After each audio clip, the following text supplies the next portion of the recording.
देखिए chapter 2 light,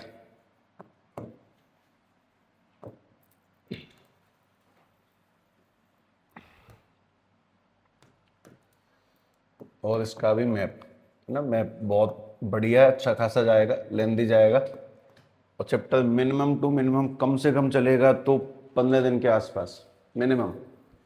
ठीक है, तो मतलब बड़ा बड़ा काम है वाकई में। सवाल, कंसेप्ट, थ्योरी है, बहुत लेंदी प्रोसेस है। ठीक है, तो फोकस के साथ देखना, इंक्लूडिंग तुम पे ये काम रहेगा कि तुम बस घर पे पुराना रिवाइज करो और कुछ खास नहीं। ठीक है, हाँ भाई, मैप में 2 मेन पॉइंट में चैप्टर को सबसे पहले डिवाइड कर लो। फर्स्ट ऑफ ऑल सभी लोग पढ़ेंगे रिफ्लेक्शन, और उसके बाद में फिर सभी लोग पढ़ेंगे रिफ्रैक्शन। जहां पे मैप लिख रहे हो आज की तारीख को डाल देना उसके ऊपर। ठीक है, रिफ्लेक्शन रिफ्रैक्शन डेट भी मेंशन कर दें ऊपर टॉप पे।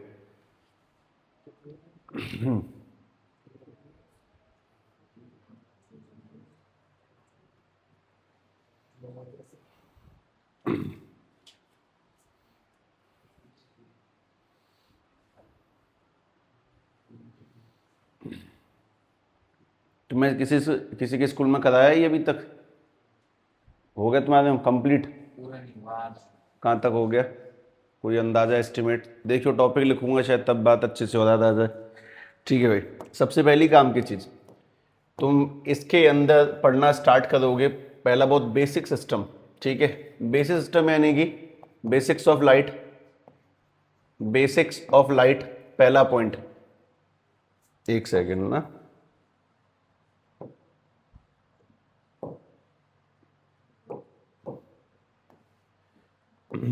बेसिक्स ऑफ लाइट पहला पॉइंट। उसके बाद में सभी लोग पढ़ेंगे एस्टेक 2 यानी कि रिफ्लेक्शन। रिफ्लेक्शन के बाद में एस्टेक 3 में आ जाएंगे types of surface. Types of surface के अंदर जैसे तुम एंट्री करोगे, तुम्हें एंट्री करते ही अगला टॉपिक मिलेगा, उसका नाम होगा मिरर। ठीक है, अपने पास में अगर तुमने सुने हैं तो बता दो कितने टाइप के शीशे पाए जाते हैं? कौन से कौन से? कॉनकेव और कॉन्वेक्स गलत जवाब है, सही जवाब है प्लेन और स्फेरिकल। और स्फेरिकल के 2 टाइप पाए जाते हैं, कॉनकेव कॉन्वेक्स। जब पढ़ेंगे तब देख लेंगे, फिलहाल नहीं। तुम कैसे लेट हो? नमस्ते। अच्छा, लगा ही था मुझे। ठीक है।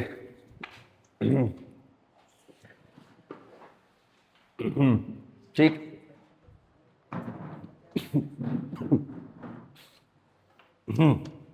हाँ भाई, तो पहला पॉइंट बेसिक्स ऑफ लाइट, ये आज शुरू हो जाएगा है ना। मैप लिख के आज हम लोग शायद 2-3 पॉइंट तक तो निकाल देंगे।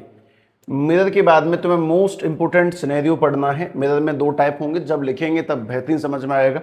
ठीक है, फिर 5वें पॉइंट में तुम्हें पढ़ना है फॉर्मेशन, इमेज फॉर्मेशन। ठीक है, इमेज कैसे बनाई जाती हैं। और इमेज फॉर्मेशन करने के बाद में तुम्हारे पास 6वां पॉइंट आ जाएगा, that 6th point is numericals. और न्यूमेरिकल्स बहुत बेहतरीन है इसके, मतलब बढ़िया अच्छे खासे हैं, वो भी ध्यान रखना। ठीक है, तो अपन लोग ये रिफ्लेक्शन वाला जो फेज है उसको नॉर्मली करेंगे तो भी अपन लोगों को 5-6 दिन लग जाते हैं, और रिफ्रैक्शन में ठीक डबल जाते हैं लगभग इससे। तो पहला पड़ाव तो ये, लेकिन ये कहानियां खत्म नहीं है। जितना तुम मैप में दिख रहा है ना, वो सब एक इल्यूजन है, असली खेल ये है भी नहीं। असली खेल इसके अंदर स्टार्ट होगा।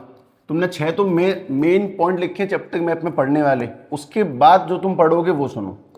तुम्हें चैप्टर के अंदर बीच बीच में बहुत सारे नॉलेजेबल पॉइंट हैं। ठीक है, तो सभी लोग ऐसे स्टार बना के लिख दे नॉलेजेबल पॉइंट।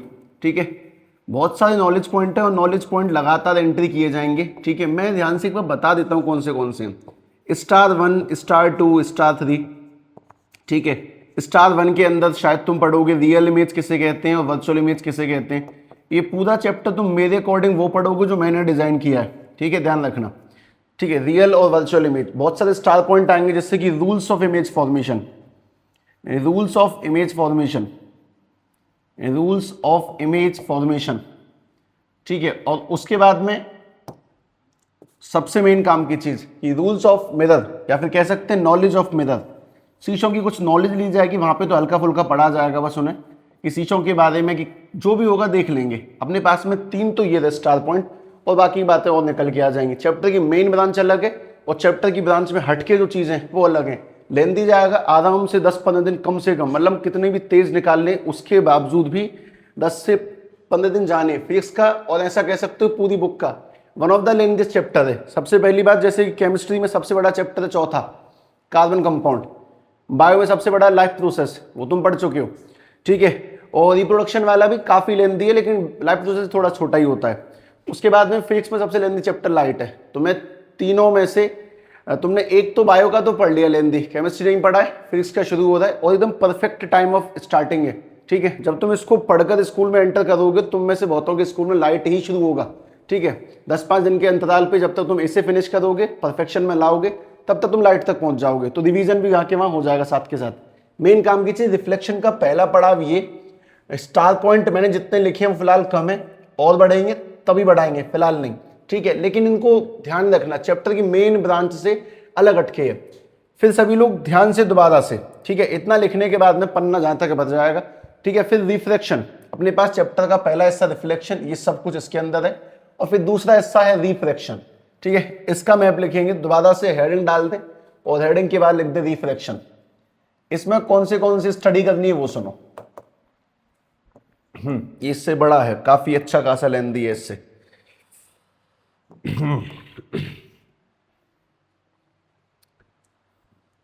करे फटाफट है ना, ध्यान से देख के। और इस पे ध्यान मत देना ज्यादा लाइट पे, जब तुम यहां पढ़ रहे हो। तुम्हें घर पे बस पुराने चैप्टर रिवाइज करने हैं लगातार, साइंस के मैथ के वर्कशीट कंटिन्यूसली फिनिश करें, बैठें और लगाएं। क्योंकि हो सकता है तुम्हारे बहुत सारे टेस्ट पेपर रैंडम किसी भी दिन हो जाएं, हालांकि वो ऐसे ही होंगे कि तुमने लेटेस्ट पढ़ा, जैसे कि एसिड विद सॉल्ट, तो उस तरह से, ठीक है। देखना, रिफ्रैक्शन सबसे पहला पॉइंट, ऐसे डाउन लिखता हूं वर्टिकल, मुझे जगह कम घेरेगा। #1 सबसे पहली काम की पॉइंट, जैसे उसमें लिखा बेसिक्स ऑफ लाइट, इसमें लिखा जा रहा है basics of refraction. Basics of refraction, basics of refraction के बाद में तुम्हें इसी के अंदर पढ़ने को मिलेगा #2 लॉज ऑफ रिफ्रैक्शन। वहां पर भी मिलेंगे पर वहां पे लिखे नहीं गए हैं। लॉज ऑफ रिफ्रैक्शन में 2 नियम आएंगे, उसमें से एक नियम के बारे में बता देता हूं। एक नियम का नाम है स्नेल्स लॉ, एक अपने पास में है स्नेल्स लॉ, स्नेल्स लॉ, ठीक है। और सेकंड लिखने की रिक्वायरमेंट नहीं है, ठीक है। फिर सभी के पास में #3 पॉइंट आ जाएगा, दैट इज रिफ्रैक्टिव इंडेक्स। और ये कम से कम 3 से 4 दिन चलने वाला टॉपिक है अकेला, रिफ्रैक्टिव इंडेक्स। रिफ्रैक्टिव इंडेक्स के बाद में तुम लोग पढ़ोगे पॉइंट नंबर 4, यानी कि सम ऑप्टिकल इंस्ट्रूमेंट्स। सम ऑप्टिकल इंस्ट्रूमेंट्स कैसे काम करते हैं उनके बारे में समझना है। इसमें 2 इंस्ट्रूमेंट सबसे मेन है। हम लोग फर्स्ट ऑफ ऑल स्टडी करेंगे एक चीज की जिसका नाम होगा glass slab, glass slab, SLAB। अपने पास में अगला होगा जिसका नाम है प्रिज्म, PRISM, ठीक है। इन 2 की स्टडी। फिर सभी लोग पॉइंट नंबर 5 पे जाएंगे। पॉइंट नंबर 5 में दोबारा से लेंस, और लेंस के बाद में अगली इसी के अंदर स्टडी हो जाएगी, दैट इज इमेज फॉर्मेशन। लिख लो, इतना लिखो पहले।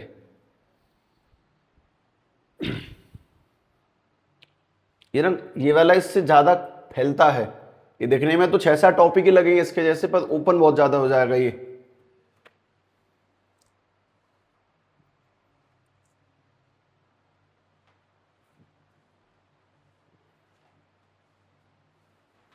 तो वो नानी के यहाँ कब तक गई है?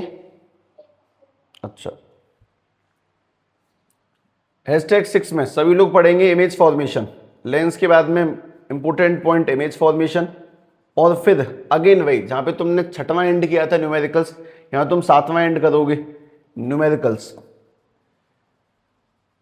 न्यूमेरिकल्स, ठीक है। लेकिन नॉलेज पॉइंट वहां पर है तो यहां पर भी है, उनको लिखूंगा नहीं मैं, वो ऑटोमेटिकली तब तक हैबिट में आ जाएंगे कि स्टार बनाओ तो स्टार बन जाएंगे। इसमें और भी ज्यादा उससे।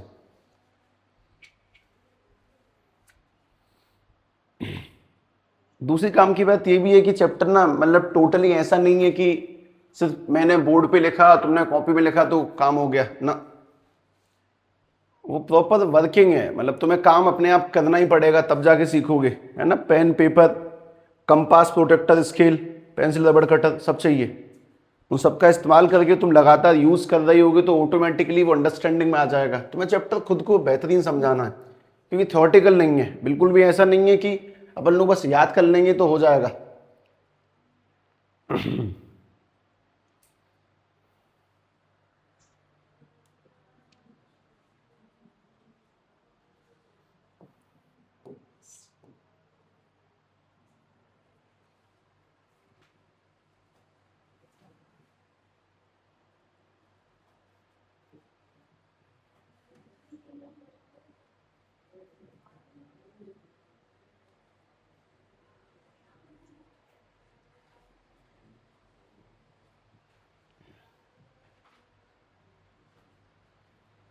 अभी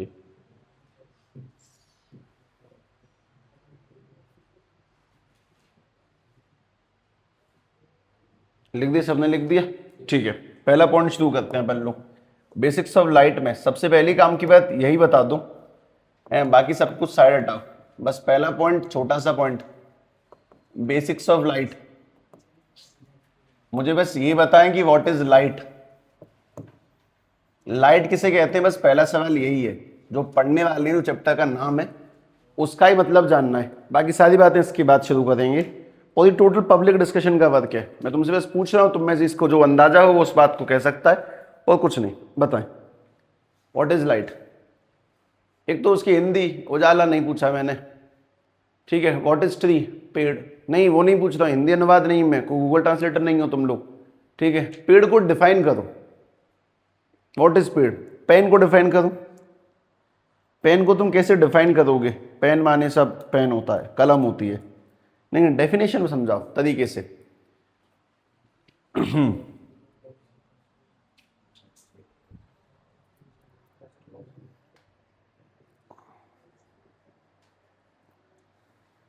पेन यानी कि it is a device which is filled with the ink and use to write anything on the paper, या फिर वेट एवर वॉट एवर, कुछ ऐसा जो हमें लिखने में मदद करता है उसको अपन लोग पेन कहते हैं, ठीक है। What is light. तुमसे 3 सवाल हैं, 2 के जवाब मैं दूंगा, तीसरे का तुम दोगे। Light, what is sound, what is temperature, 3 सवालों के जवाब। मैं तुम्हें साउंड समझाता हूं। साउंड एक एनर्जी है, लाइट भी एक एनर्जी है, और हीट यानी टेम्परेचर भी एक एनर्जी है। तीनों में डिफरेंस समझो। टेम्परेचर इज ए एनर्जी, एक ऐसी एनर्जी है which produce sensation of hotness और कोल्डनेस, एक ऐसी एनर्जी जिससे हम लोगों को समझ में आता है कि गर्मी पड़ रही है कि ठंडक पड़ रही है, उस एनर्जी को अपन लोग क्या कहते हैं, टेम्परेचर कहते हैं। साउंड क्या चीज है, sound it is a form of energy which produce sensation of hearing, ऐसी ऊर्जा जिसको अपन लोग कानों से महसूस करते हैं वो साउंड है। ऐसी ऊर्जा जिसको अपन लोग स्किन से महसूस करते हैं वो टेम्परेचर है, जिससे हमें पता चलता है कोई चीज ठंडी है या फिर गर्म है। मतलब कि टेम्परेचर महसूस करने में मदद करता है किस चीज को, ठंडक को, गर्माहट को।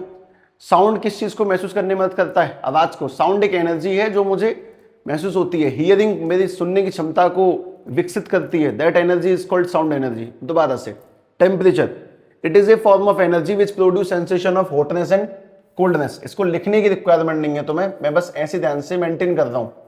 टेम्परेचर में सबसे पहली काम की बात तो ये कि it is a form of energy, it is a form of energy, form of energy which produce sensation of, which produce sensation of hotness and coldness. एक ऐसी एनर्जी जो मुझे ठंडक और गर्माहट दोनों का एहसास करवाती है।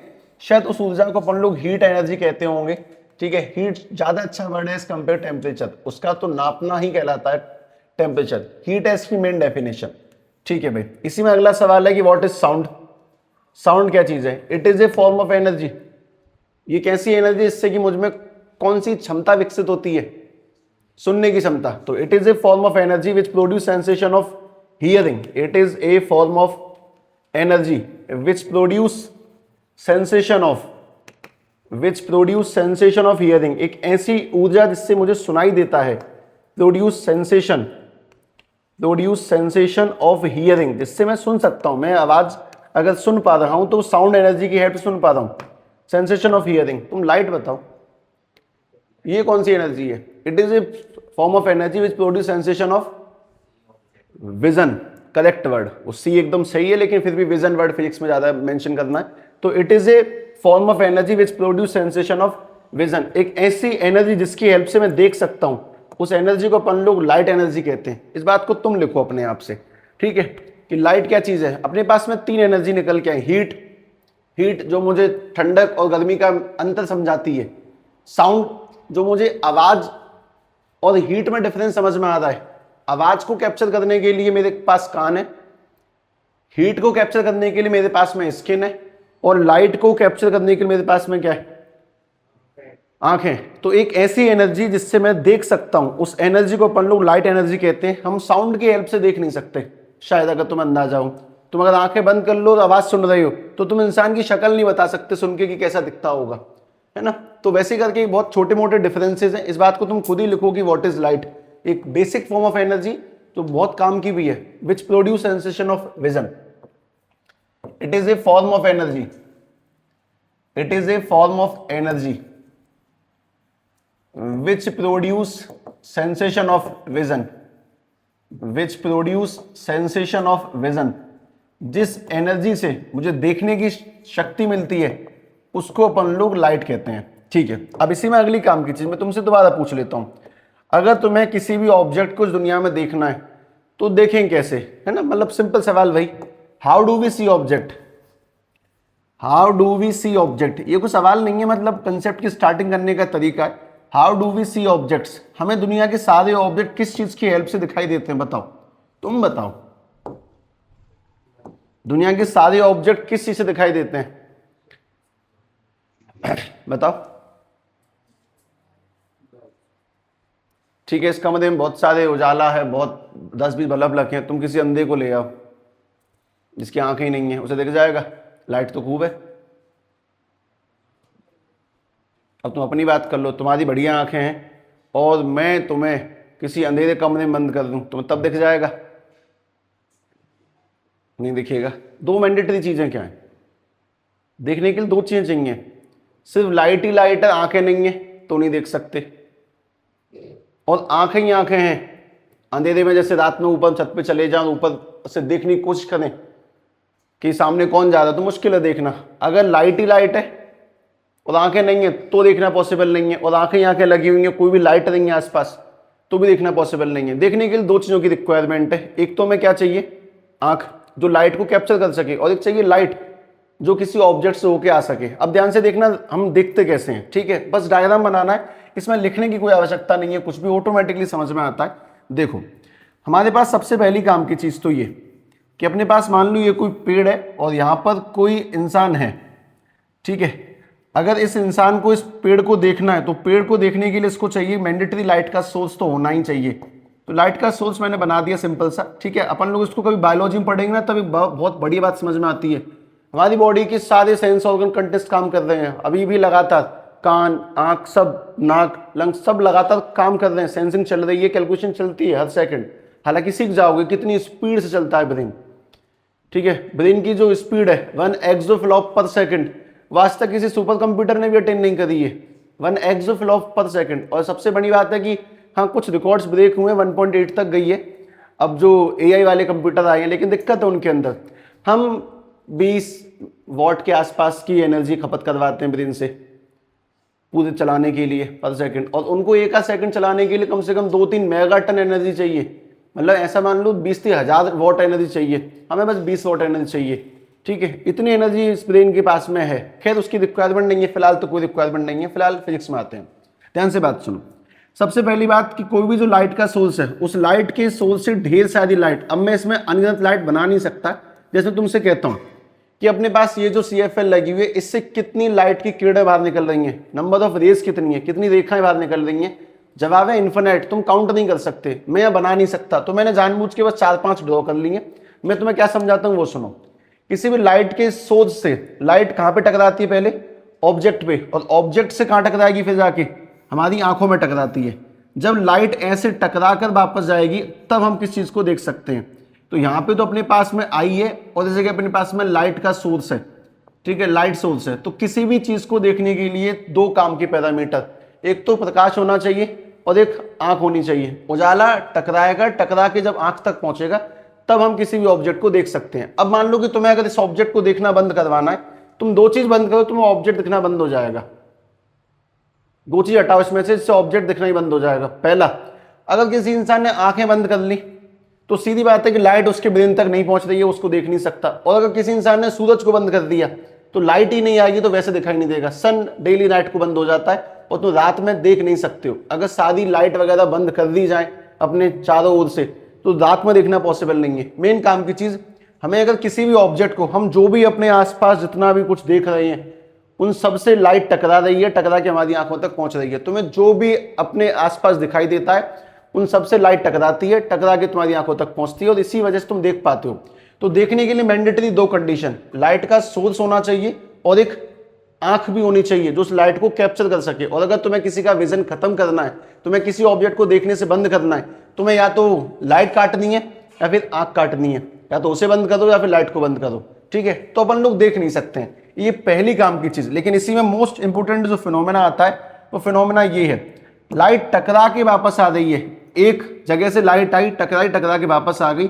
इस लाइट के टकरा के वापस आने के लिए अपन लोग वर्ड का इस्तेमाल करते हैं, दैट इज रिफ्लेक्शन, ठीक है। तो अगर सिंगल शब्द में तुम्हें जवाब देना हो, कोई तुमसे पूछे कि हम देखते कैसे हैं, तो सिंगल जवाब, due to reflection of light. Light का टकरा के आंखों तक पहुंचना, उसी की हेल्प से देखते हैं। इसी फिनोमेना को अपन लोग आगे पढ़ेंगे, लेकिन इस चीज को ध्यान से पहले बना लो कि अपने विजन के पीछे सोर्स और आंख दोनों का होना इंपॉर्टेंट है। पहली बेसिक कहानी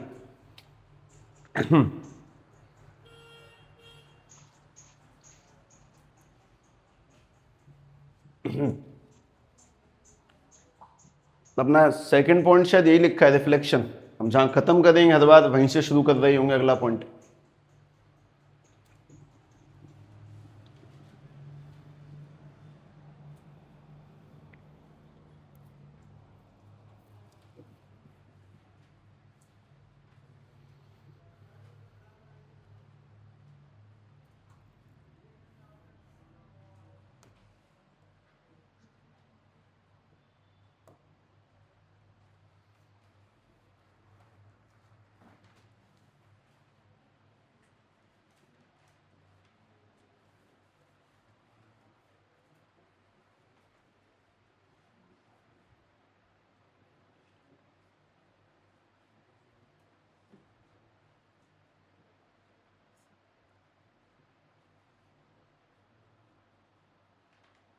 ठीक है, वापस से पहला सवाल, रिफ्लेक्शन क्या चीज है?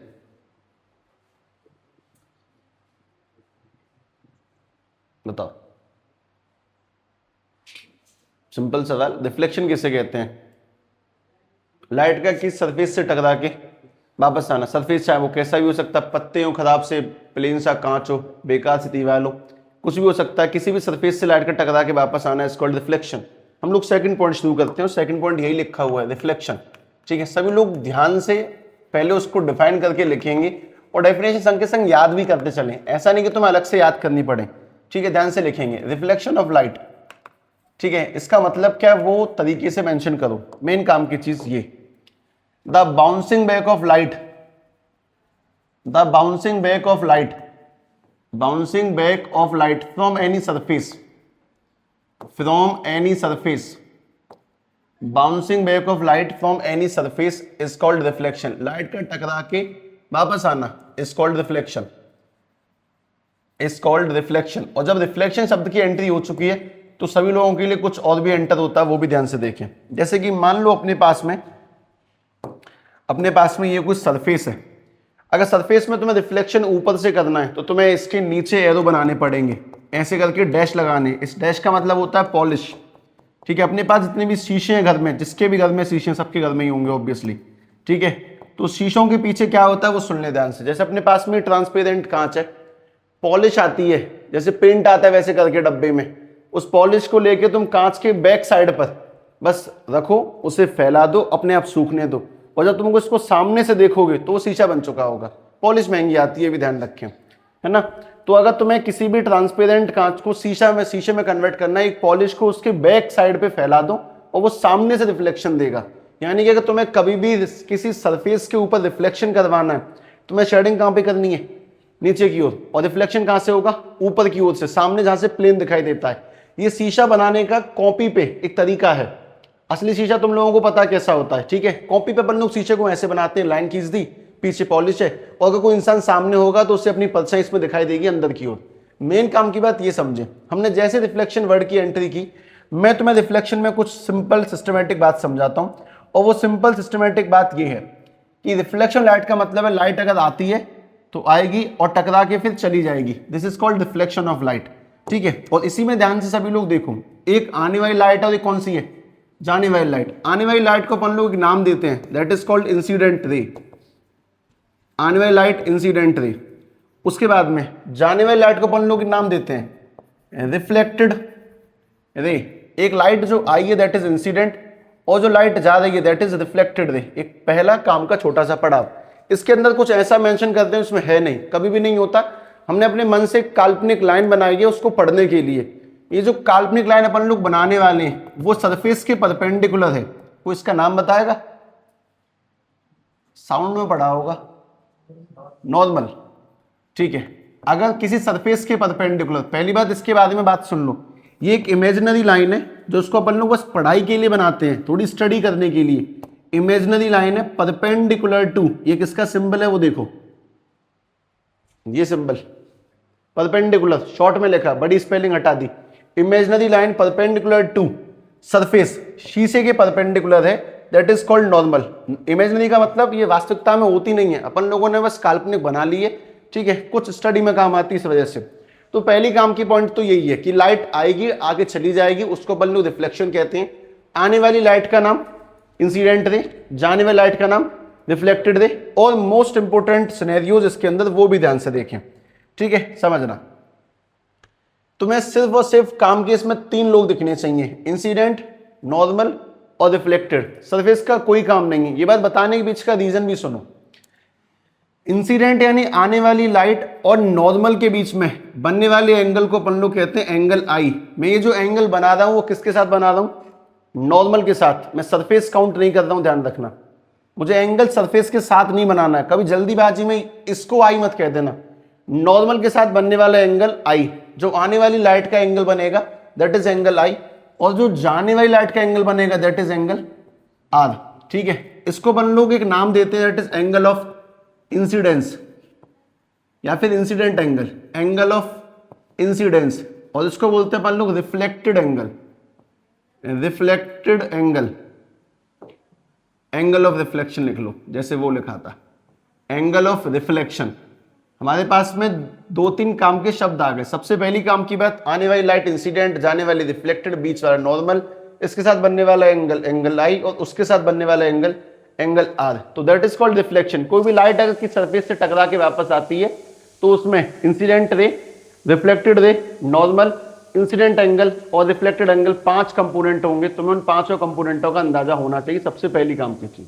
उसके बाद में इसके आगे सुनना कि जैसे लाइट टकरा के यहाँ पे आ गई, तुम्हें चैप्टर की मैप में एक बात समझनी होगी। इसमें शायद कहीं नहीं लिखा लॉज ऑफ रिफ्लेक्शन, ठीक है, अब इसमें मेंशन करेंगे। लाइट अगर टकरा के जाती है तो उसमें अपने पास में नियम आते हैं कुछ, ठीक है, उसको इसी के नीचे लिखेंगे। अपने पास है laws of reflection, laws of reflection. हमारे पास में 2 लॉ हैं, सभी लोग लॉ नंबर फर्स्ट सुने। लाइट अगर कभी भी किस सरफेस से टकराएगी, तो मैं 2 बातें अपने दिमाग को समझा देनी है सुनते ही। अगर टकराव हुआ तो जो मैं लिख रहा हूं वो 100% होगा ही होगा। पहला नियम बहुत सिंपल है, लाइट जितने एंगल पर आएगी उतने एंगल पर जाएगी। अगर वो 50 डिग्री के एंगल पर टकराती है तो 50 पर निकलेगी। Angle of incident is always equal to angle of reflection. Light का आने वाला एंगल और जाने वाला एंगल हमेशा सेम होगा, वो कभी भी अलग नहीं हो सकता कि अगर ये 55 है तो 60 हो गया, 56 हो गया, 55 है तो ये 55.5 भी नहीं होगा, ठीक है, 1 डिग्री तक नहीं बढ़ेगा, ऑलवेज सेम रहता है। तो पहला नियम बस इतना ही है कि the angle of incidence is always equal to angle of reflection. Angle of incidence, पहला नियम, angle of incidence is always equal to angle of reflection. Light हमेशा जितने एंगल पे आती है is always equal to angle of reflection, हमेशा उतने angle पे जाती है।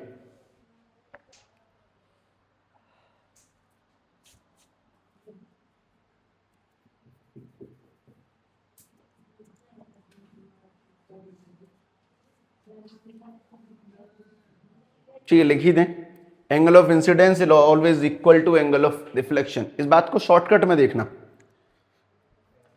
तुम लोगों को 9th क्लास में साउंड पढ़ाया गया है क्या? साउंड पढ़ाया पूरा? अच्छा ठीक, तो उसमें आई ये सारी चीजें भी। Is equal to angle of reflection, is equal to angle of reflection, ठीक है। इसी बात को अगर शॉर्टकट में लिखा जाएगा तो उसका शॉर्टकट वर्जन ध्यान से देखो। शॉर्टकट ये कि angle I is always equal to angle R. ये बहुत सिंपल काम की चीज, वो तुम्हें पता होनी चाहिए। एंगल को एंगल जैसे ही बनाना, वो एल नहीं लगना चाहिए। कुछ लोग जल्दीबाजी में ऐसे लिख देते हैं, नहीं, तो थोड़ा एंगल वाली शेप देखे। Angle I equal to angle R, एक बेसिक फंडामेंटल रिप्रेजेंटेशन आनी चाहिए। ये तो हो गया इसका पहला नियम, जो कि आसान है। ये सब लाइट जितने एंगल पे आती है उतने एंगल पे जाएगी, लेकिन मेन काम के parameter incident ray, reflected ray, normal. Angle I किसे कहते हैं? नॉर्मल के साथ बनने वाला एंगल, सरफेस के साथ नहीं मानना है, ठीक है। मैं तुम्हें अभी काम दूंगा इस वजह से। और सेकंड लॉ सुनो, सेकंड लॉ शायद थोड़ा बकवास नियम है, ध्यान से देखना। सेकंड लॉ ये कहता है कि इंसिडेंट रे मतलब आने वाली लाइट, जाने वाली लाइट और नॉर्मल सभी के सभी एक ही जगह पे टकराते हैं। मतलब ऐसा नहीं होगा कि टेलीपोर्ट हो जाए, कुछ ऐसे तरह से मान लो। मतलब ऐसा नहीं है कि कोई इंसान इस गेट से एंट्री कर गया, गायब होकर उस गेट से आ गया, जादूगर नहीं है ये। लाइट जिस जगह टकराएगी उसी पॉइंट से टकरा के आगे बढ़ेगी, गायब नहीं होती है, टेलीपोर्ट नहीं होती है। जैसे मैं तुम्हें सिंपल सीधी बात क्या कह रहा हूं कि अगर इस कमरे की पार्टिकल्स को ध्यान से देखोगे तो पार्टिकल्स का मोशन रैंडम है, कोई कहीं से कहीं गया, कहीं से कहीं गया है। लेकिन लाइट के साथ ऐसा नहीं है, लाइट जहां टकराती है वहीं से आगे जाती है। तो लाइट अपनी पोजीशंस को फिक्स रख के आगे बढ़ती है, ठीक है। तो टेलीपोर्ट नहीं होती कि सब यहां से गई और वहां से निकल आई, ऐसा कुछ नहीं होता लाइट के साथ। तो मतलब कहीं ना कहीं थ्योरेटिकल नियम है, बस लिख के याद रखो। पहला ही काम का है, लेकिन दूसरा भी ध्यान रखना है। मैं लिख देता हूं दूसरा लॉ। दूसरा है कि इंसिडेंट रे, रिफ्लेक्टेड रे एंड नॉर्मल। इंसिडेंट रे बीच में नॉर्मल, तो पहले नॉर्मल लिखा, and reflected ray. Incident ray, normal and reflected ray, reflected रे all lie at the same plane। सभी की सभी सेम प्लेन पर, सेम सरफेस पर, सेम जगह पर ही लाई करेंगे, ठीक है। सबका जो इंटरसेक्शन पॉइंट है, सबका टकराने वाला पॉइंट एक ही होगा। सब एक ही जगह से निकल के आगे बढ़ेंगे, अलग अलग भटकते नहीं है, ठीक है। जिस जगह टकराव होगा वहीं बनेगा नॉर्मल और वहीं से निकलेगी रिफ्लेक्टेड रे। दोनों के दोनों एक ही जगह से, जहां पे लाइट टकराएगी उसी पॉइंट से रिलीज होते हैं, ठीक है। छोटा सा पॉइंट है, ठीक है। तुमसे सवाल है इसमें, देखना।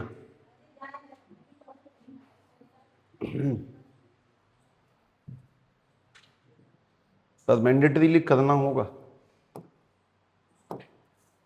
चलो पहले आसान क्वेश्चन ये लिख दिया ना सबने। पॉइंट नंबर 2 पे ही अपन लोग है ना, देखना। क्वेश्चन नंबर 1, ठीक है। पहला बहुत बेसिक सिंपल सवाल। ये अपने पास सरफेस रिफ्लेक्शन, आने वाली लाइट, जाने वाली लाइट, ये बना दिया नॉर्मल, ठीक है। नॉर्मल यानी कि परपेंडिकुलर टू सरफेस। अगर तुमसे कहता हूं कि भैया ये वाला एंगल 60 है, तुम बाकी के सारे एंगल बता दो। डायग्राम बना के लिख दो सारे, देख लूंगा मैं सारे एंगल। मतलब ये वाला एंगल कितने का होगा, ये वाला सब बता दो।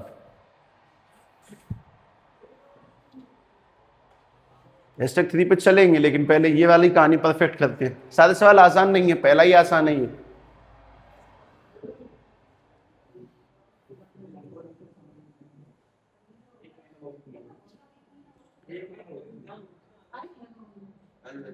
कब जा रहे हैं?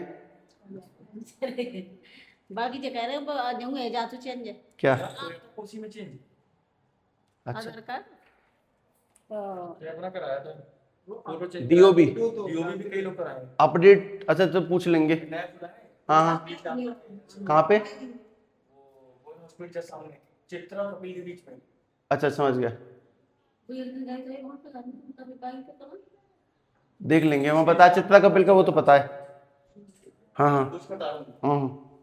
अल्लाह का करवाना होगा, अपडेट करवाना भेज रहा है। डीओबी के लिए सबसे पहले तो अपडेट करवाओ आधार कार्ड का नाम, फोटो, वैसे उसके 5-6 दिन रुकने के बाद डीओबी अपडेट करवाओ, नहीं तो फेल हो जाएगी। हाँ, अपडेट में फोटो वोटो और नाम अपडेट हो, फोटो और फादर्स नेम अपडेट करवा पहले। फादर्स नेम सबसे मेन है, फादर्स नेम, जब की तस्वीर पे दे देंगे ऐसो कर ठीक हो। आंसर बताओ। ये वाला एंगल 60, ये वाला एंगल 30 और ये वाला एंगल भी, हाँ बिल्कुल ठीक है। ये 90 का है ना अपने पास में, इसीलिए अगर ये 60 है तो अपने पास ये वाला जो एंगल निकल के आएगा दैट इज 30। कुल मिला के बात है angle I equal to angle आज बात सही है, लेकिन पड़ोसी भी इक्वल होते हैं, वो हमेशा इक्वल नहीं होते पड़ोसी, लेकिन ठीक है आगे देख लेंगे। क्वेश्चन नंबर 2 ट्राई करके देखो। तो बस ये सवाल है क्वेश्चन नंबर 2 में हमारे पास ये नॉर्मल, ये लाइट आई और ये चली गई, इंसिडेंट रिफ्लेक्टेड, इसमें ये वाला एंगल है x+20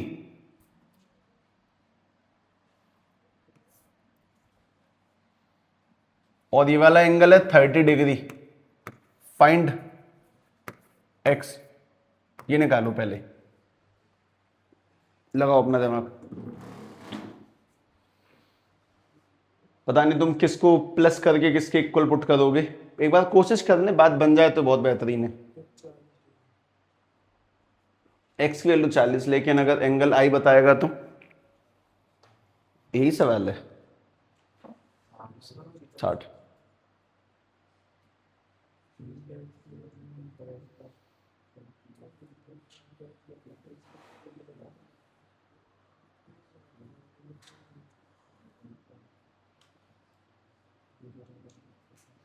ये बताओ सभी लोग, ये अपने पास में नॉर्मल है तो सीधी बात है कि ये प्लस ये कितना बन जाएगा 90, और वो वाला भी कितना हो जाएगा फिर 90। उसकी रिक्वायरमेंट नहीं है, पहले इसी देख लो।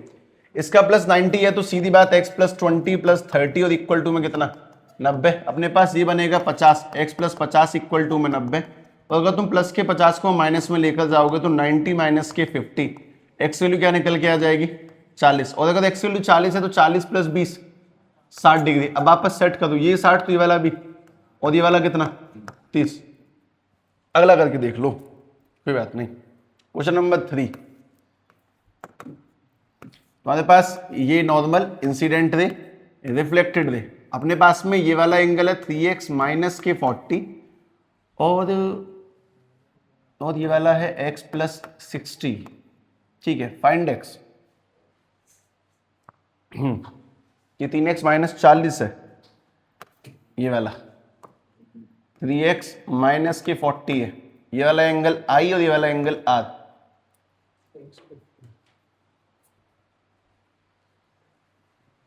इसको गड़बड़ दे दिया है, मतलब ऐसा x तो निकाल दोगे तुम इसमें, पर ये प्रैक्टिकली ऐसा रिफ्लेक्शन पॉसिबल नहीं है। तुम x ही निकालो, चलो कोई दिक्कत नहीं।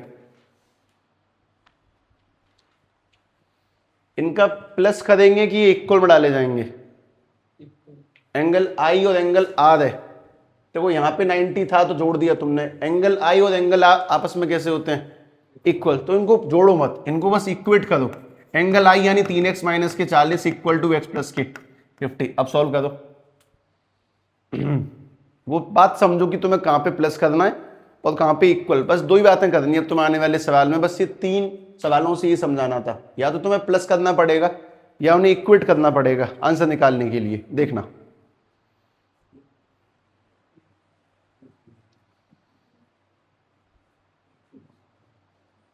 हाँ वो 110 मतलब प्रैक्टिकली पॉसिबल नहीं है ना, मतलब जैसे अगर ये 50 तो 60, 110 110 220 तो ये हो गया, लाइन सीधा है तो कैसे बन जाएगा 180 तो होता है मैक्सिमम। पर कोई नहीं, एक्स वैल्यू सही आनी चाहिए पहले 50। आगे आंसर आ गया। इसे ट्रांसपोज करना है, ये प्लस का एक्स यहाँ पे लेंगे तो माइनस का एक्स, और अगर माइनस के 40 यहाँ पे लेंगे तो प्लस के 40। पहले तो ट्रांसपोज देख लो, प्लस का एक्स यहाँ पे आने माइनस एक्स, और माइनस का 40 वहां जाएगा तो प्लस का 40। उसके बाद में 3x में से 1x गया तो 2x इक्वल टू में 100, और अगर 2 से 100 काटेंगे तो x वैल्यू क्या निकल के आ जाएगी 50। ठीक है, अगला ट्राई कर दो। क्वेश्चन नंबर 4, शायद बात और ठीक निकल जाए। ये नॉर्मल, यहाँ पे लाइट आई और यहां से लाइट चली गई। अपने पास ये वाला एंगल है 2x + 30 और ये वाला एंगल है 3x -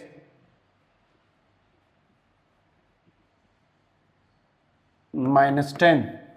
ठीक है, find all the angles, find all the angles, थोड़ी सी बुद्धि का प्रयोग करेंगे, प्लस करेंगे कि इक्वल टू में डालेंगे या फिर क्या भी जो भी है, ठीक है। सोचो, नेगेटिव दिमाग लगाओ, कोशिश करेंगे गलत शब्द लिखने की बात बन जाएगी, ट्राई करो, है ना। पिछले वाला ट्रांसपोज किया था, इसमें शायद थोड़ी बहुत बात अलग हो जाए।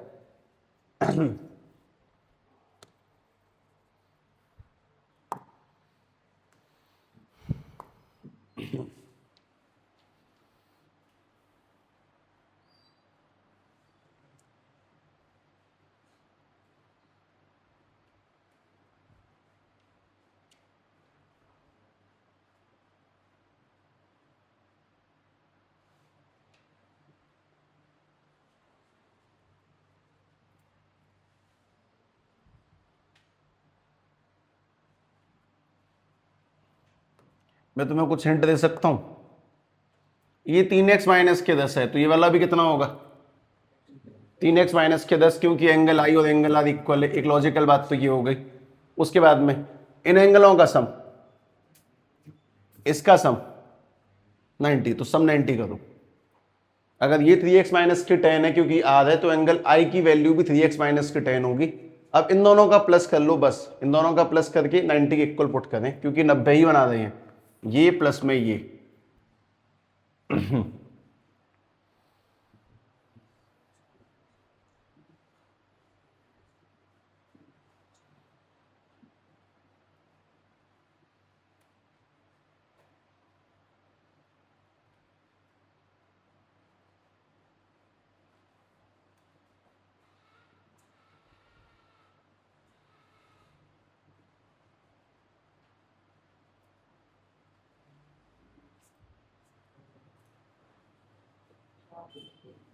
एक्स की वैल्यू क्या आ रही है 14, वैल्यूज पुट करें, इनमें एक्स की वैल्यू डाल दो इसके अंदर, तो ये एंगल भी निकल के आ जाएंगे सारे। मतलब तो मैथमेटिकली ही एक्टिवेट होना है, यही कह रहा हूं। क्वेश्चंस करने से कंसेप्ट बेहतरीन होते चले जाएंगे। मैं आज जानबूझ के शायद बूस्ट भी नहीं दे रहा हूं अभी। हाँ भाई, पहली लाइन ये तो सबकी सही है ना, 2x प्लस की 30 और उसके बाद में 3x माइनस के 10 और इक्वल टू में कितना आएगा 90। 2x और 3x को जोड़कर 5x, 30 में से 10 गए तो 20 और इक्वल टू में 90। प्लस के 90 को वहां भेजेंगे तो हमारे पास में, प्लस के 20 को वहां भेजेंगे तो माइनस के 20, और अगर 90 में से 20 गए तो 70 और 5 से काटें कितना आ जाएगा अपने पास में 14। ठीक है, अगर ये x की वैल्यू 14 है तो पुट करो, ठीक, किसी भी जगह पुट करो। जैसे मान लो अपन लोगों ने इसमें पुट किया, बेसिक तौर पे अपने पास में ये है 2x प्लस के 30, यहां पे तुमने x में 14 पुट किया और प्लस में 30, 14 2 जा 28 और प्लस 30 58। अगर ये वाला एंगल तुम्हारे पास 58 है तो ये वाला कितना होना चाहिए, इनका मिला के 90 बैठेगा ना, तो ये 32 होगा। और वापस से सेट करो, अगर ये 32 है तो ये वाला भी 32, तो ये वाला कितना आ जाएगा 58। ये दोनों सेम सेम आ गए और उसके बाद में ये दोनों भी सेम सेम आ गए। एक लॉजिकल बात ये कि तुम लोग एंगल्स को ऐसे निकालने की कोशिश करके देखो। शायद मैं क्वेश्चन नंबर 5 थोड़ा सा और ठीक ही रख दूं। Angle I angle R normal, एक बहुत सिंपल स्टेटमेंट ये है कि यकीन माने जिसका जो चैप्टर छूट गया उसकी कोई रिकवरी नहीं है। फॉर एग्जांपल, अब किसी का मान लो ट्रिग्नोमेट्री छूट जाए, उसे दोबारा पढ़ना नहीं है संभव, मतलब क्वेश्चंस कर लेंगे ठीक है वो सब, लेके कहीं ना कहीं मन में कुछ गैप रह जाएंगे यार, उस लेवल का शायद हम नहीं समझ पा रहे हैं जो शायद औरों को आ गया होगा। वो हो जाता है, बहुत बार हो जाता है, जैसे अभी से शुरू हो जाएगा इसके अंदर तो। ठीक है, ये कुछ ज़्यादा कॉम्प्लेक्स दिखा दिया। ठीक है, ये अपने पास में नॉर्मल, जरा सोच समझ के रखना होगा। चलो ऐसे रख देता हूं।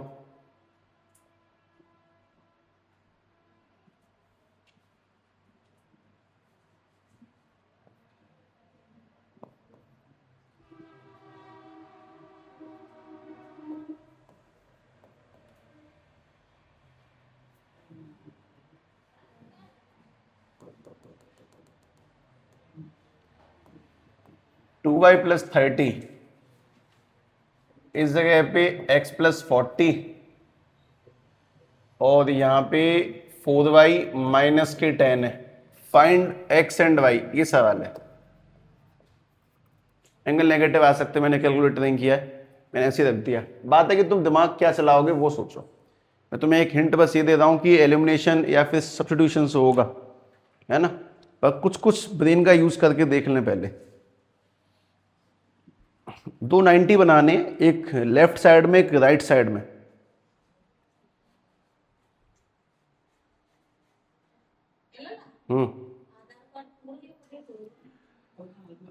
अपडेट मतलब फोटो अपडेट होगी एक तो, ठीक है, फोटो भी चलो मत करा, कोई दिक्कत नहीं है। फादर्स नेम, खुद का नाम, उसके हिसाब से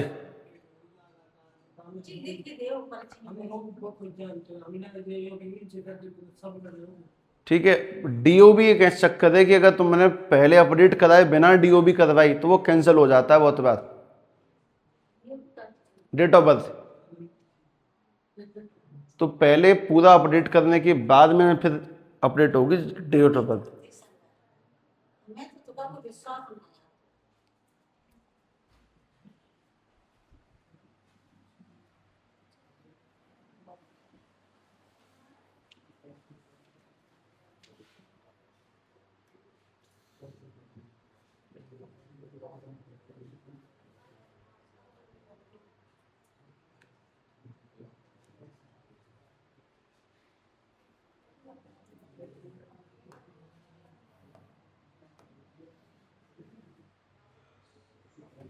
बना, कुछ बात बनी, सुन ले ध्यान से।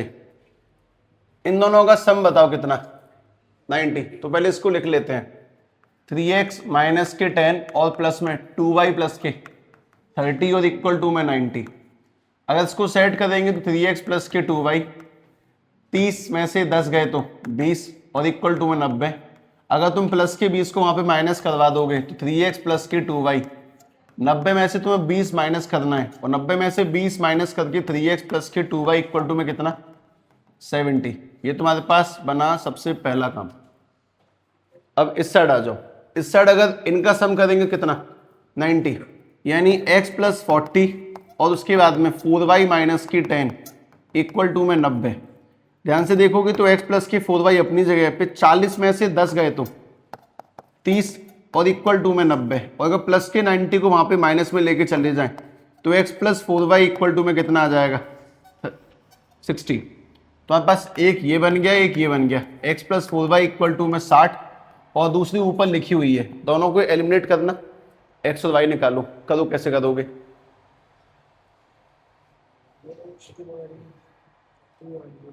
एक्चुअली 2 है, 2 नहीं होगी, y की वैल्यू क्या आ रही है फिर,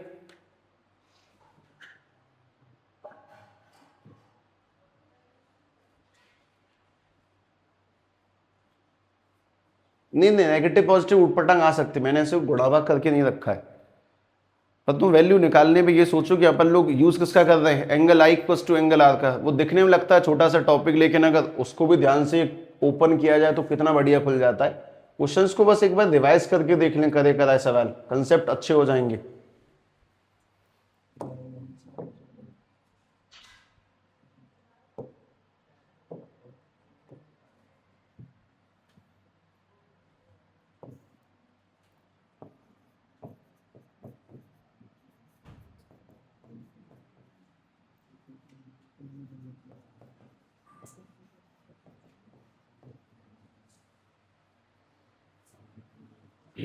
ऊपर किसका मल्टीप्लाई बताओ,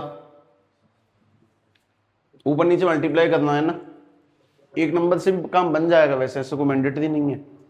ऊपर सिर्फ मैंने 2 का मल्टीप्लाई किया सिर्फ, अगर ऊपर सिर्फ 2 का मल्टीप्लाई करेंगे, 2 का इससे करने पर, 2 का 3 से करेंगे तो 6x, 2 का 2 से करेंगे तो 4y, उसके बाद में 2 का 70 से करेंगे तो 140। साइन चेंज करेंगे, माइनस माइनस माइनस, ये तो कट गया, x में से 6x गए तो माइनस के 5x, ठीक है। और उसके बाद में इस जगह पे आ जाओ, 60 में से अगर 140 गए तो माइनस के 80, माइनस से माइनस काट दिया, 5 से 80 काटेंगे तो x की वैल्यू क्या निकल के आ जाएगी, 16।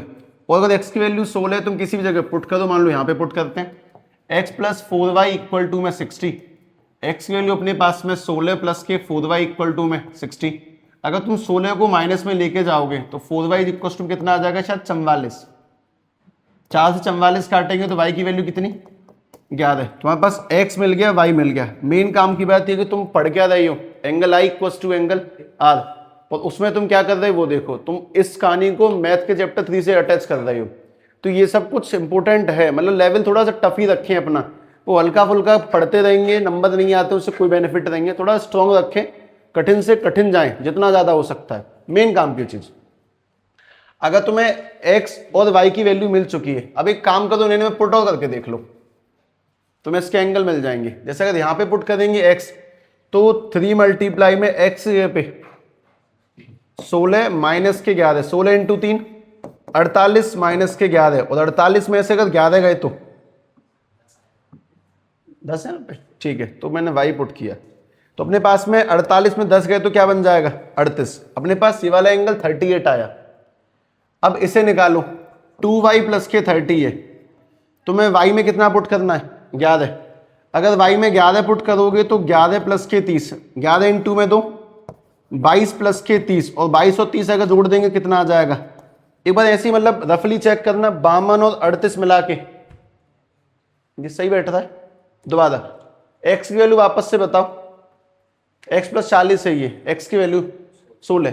तो अगर तुम इसमें 16 प्लस 40 जोड़ोगे तो आंसर क्या निकल के आ जाएगा, 56। अब एक दिक्कत क्या है, तुम इस वाले एंगल को तो 52 कह रहे हो, इसको 56 कह रहे हो, लेकिन एंगल कैसे होने चाहिए थे। मैं तुमसे भी स्टार्टिंग में ही कह रहा था कि मैंने कैलकुलेट करके नहीं रखा है, ठीक है। आंसर गलत आ सकते हैं, लेकिन तुम्हें प्रोसेस आनी चाहिए कि ऐसे क्वेश्चन अगर मिले तो अपन लोग इसका प्लस 90 वगैरह सेट करके बना सकते हैं, ठीक है। ये बहुत इंपॉर्टेंट है कि तुम बस एंगल I और एंगल R नाम का एक छोटा सा कंसेप्ट उठाकर यहां तक पहुंच गए, ठीक है। ऑटोमेटिकली प्रोसेस कितनी लंबी चली जाती है वो बस सोच कर देखें। चलो एक हल्का छोटा सा क्वेश्चन है, क्वेश्चन नंबर 6।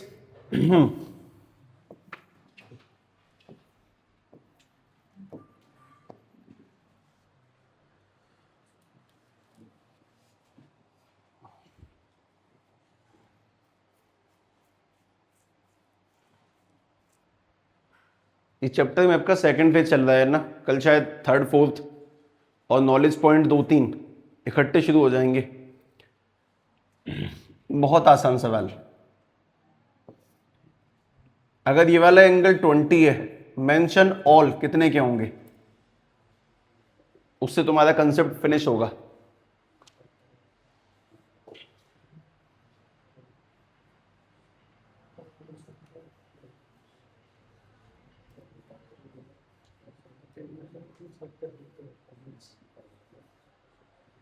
ये वाला एंगल कितने का, 70।